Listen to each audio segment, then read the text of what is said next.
Doreen Grand-Pichet is the Dr. Doreen is an expert in autism. Doreen Grand-Pichet. Dr. Grand-Pichet. Dr. Doreen Grand-Pichet. Dr. Doreen Grand-Pichet is a visionary in the field of autism. Now you can ask her questions on Ask Dr. Doreen.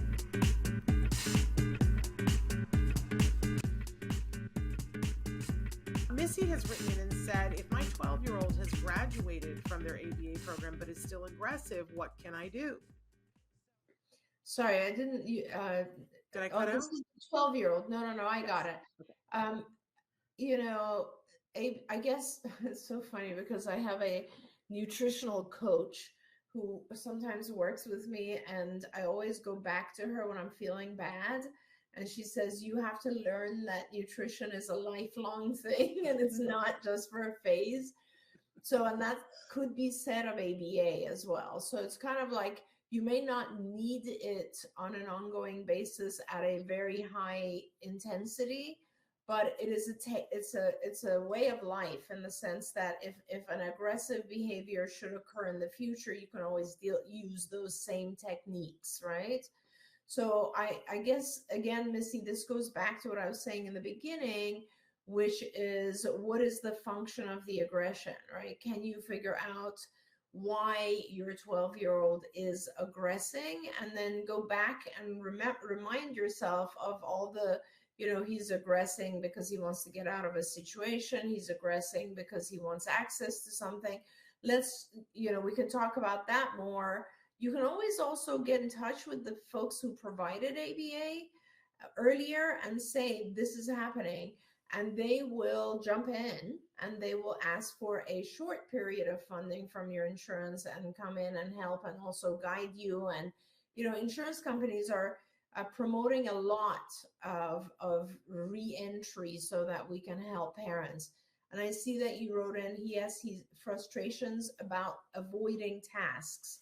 Right. So, and that is where you, like I said before, what you have to do is make sure that the task and the reward is fair. In other words, I'll give you some examples of just us. So if you go to work and you work around the clock, and you're giving up a whole bunch of other stuff and you're exhausted and you get paid $5 an hour, you're probably not going to do that for very long, right? You're going to quit. If you go to work and the amount of work you put in is what you feel is fair for the salary that you get, the check that you get at the end of that week, then you're going to keep doing that behavior. You're going to keep going to work and it's going to be okay. So when a task is too demanding and the reward that comes out of it is too little, we tend to get frustrated and throw tantrums about it. It's just really that simple. And sometimes it's funny because I've been spending a lot of time with my 20-year-old this past week, and she has a job that is way too many hours than it should be. She's still in college. She's, still learning all the things you have to do, like when your plumbing breaks down and you have to order, you know what I mean? Like all the adult things. And she's overwhelmed and she's frustrated. So she tends to avoid tasks. She tends to get frustrated and angry much more often. So the answer is just reduce some of your tasks, because it has become to the point where it's just overwhelming. And the same is true here. Reduce the tasks, increase the reward, and then gradually change that.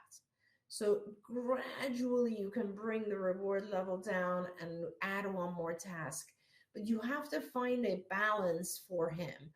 And remember, other 12-year-olds might have even more tasks, but they're just not as hard as they are for your 12-year-old.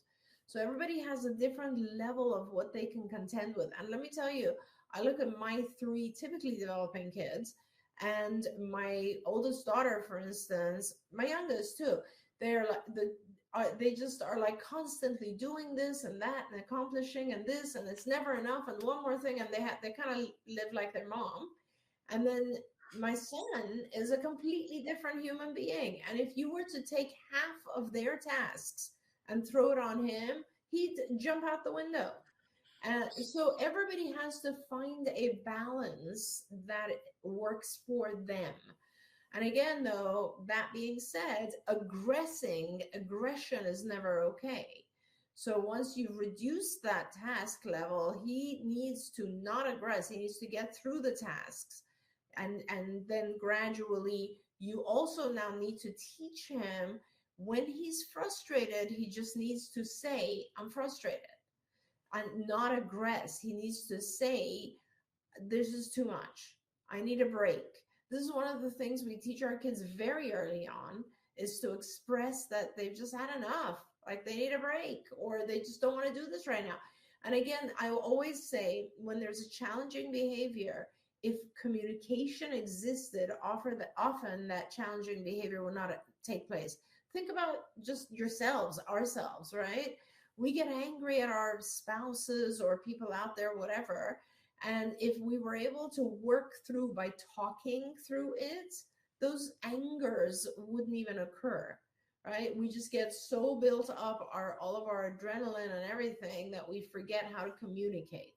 So teaching someone to communicate what their frustrations are is a huge benefit and will actually affect aggression. Can I add one thing that you have taught me that I'm still learning, because I learn it and then I forget it? And that is the importance of moving our bodies for self-regulation as well. Especially for, I mean, this is something that you teach me all the time, Dr. Grampiche, is that if I will move my body a certain number of minutes every day, I will feel better. And my coping mechanisms will be better, and I will have an easier time. And I think that is particularly true of young people that, I hear 12-year-old and I go, oh my gosh, thinking about all the things that they have going on in their body. And if they've got to have a physical outlet, whether it's that you take them swimming or they go running or something to help them to be able to cope. Definitely. Absolutely. And a 12-year-old probably is going to also be involved with gaming, maybe. Mm-hmm. And honestly, that's kind of why I am so into, and this is because of your son, by the way, that I'm like obsessed with learning more about virtual reality stuff, because it is so incredible for movement as well. I mean, like it's just unbelievable when you put a goggle on and you feel like you're in a boxing match, or you feel like you're sword fighting or playing tennis, and this is incredible stuff. And it also, I really love VR for our kids, because it takes away all of the external distractions.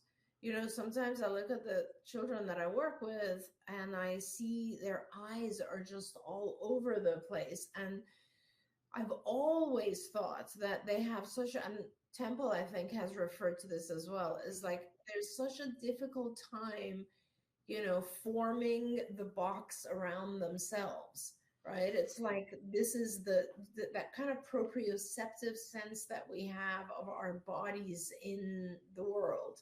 Yeah. And VR just kind of takes it's so incredible because it puts a box around you, and it's a very big box. It's as much as you can see, but it has a limit, and it allows you to just kind of stay within there.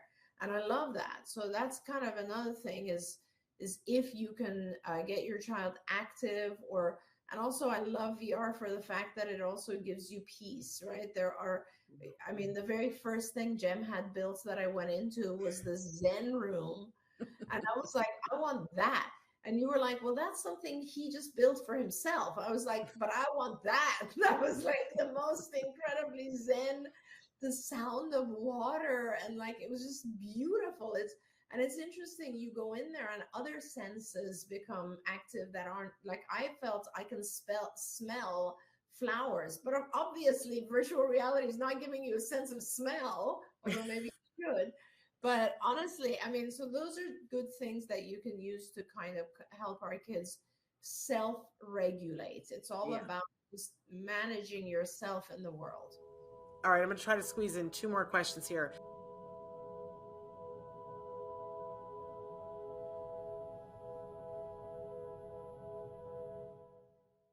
If you found anything helpful in this video, please give us a like. In fact, make sure that you smash that subscribe button on YouTube and give us a like on Facebook. You can also follow us on Twitter and Instagram for important updates. And please download our free podcast wherever you get your podcasts. See you next time. Until then, give your kiddos a hug from me and one for you too. Bye-bye for now. To subscribe, click here. And if you'd like to check out some more of our videos, click here. Don't forget, you can watch Ask Dr. Doreen live every Tuesday morning at 10 a.m. Pacific time on autismnetwork.com. We hope to see you there.